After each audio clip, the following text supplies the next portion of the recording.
दो दोस्त थे। एक दोस्त गणिका से मिलने जाता और एक दोस्त हरी कथा सुनने जाता। आप कहोगे इन दोनों की फिर दोस्ती कैसे? तो जो हरी कथा में जाता वो यही सोचता था कि मैं एक दिन इसको अच्छी राह पे लेके जाऊंगा, मैं कुसंगत को छुड़वाकर इसको सत्संग की ओर लेके जाऊंगा।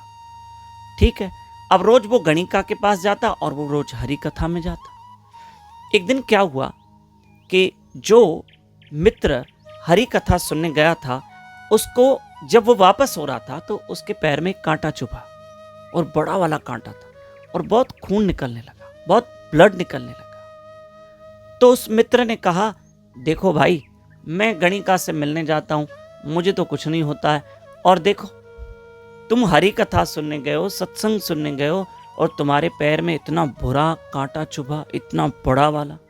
अब तकलीफ तो तुम्हें है, हमें तो है ही नहीं, और जाओ हरी कथा में। अब वो ताने दे रहा है। मन में इस दोस्त के एक विचार आया कि ये गणिका के पास जाता है, इसको तो कुछ नहीं हुआ, और मैं तो सत्संग सुनने जाता हूँ, महापुरुषों के पास जाता हूँ, और मेरे पैर में इतना बड़ा कांटा। अब तो मेरा इलाज होना यानी 10-15 दिन तो मैं बिस्तर में, कि इतना बुरी तरह से मुझे कांटा चुभा है, मैं क्या करूं? अब उसको थोड़ी सी एक शंका आ गई।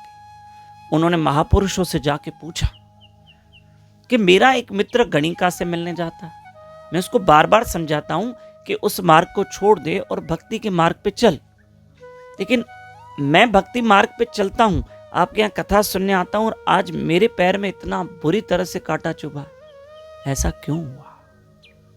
और उससे तो कुछ नहीं हुआ, पर मुझे तकलीफ क्यों आई? और आज वही मित्र मुझे ताने दे रहा है, कह रहा है और भक्ति करो, और भक्ति करो।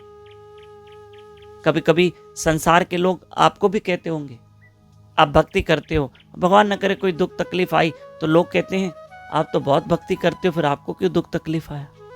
तो अब सुनना कि हमें क्या जवाब देना है। उस महात्मा ने कहा, चलो जहां तुम्हें कांटा लगा मुझे लेके चलो, मैं तुम्हें बताता हूं कि तुम्हें कांटा क्यों लगा।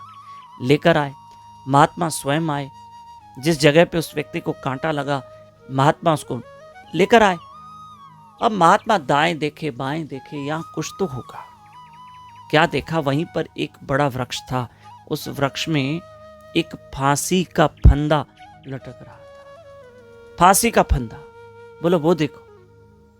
तुम्हें पता है इसी जगह पे, अब महात्मा तो त्रिकाल दृष्टि थे, उन्होंने कह दिया कि इसी जगह पे तुम्हें जिस वक्त कांटा लगा ना, उस वक्त तुमको फांसी लगने वाली थी।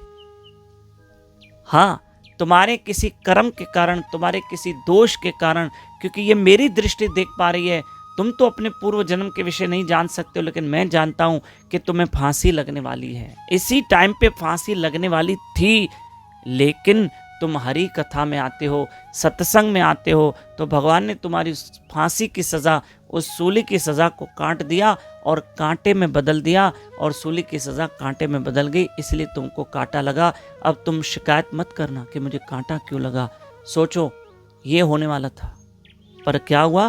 तुम बच गए और तुम्हारे पैर में कांटा लगा।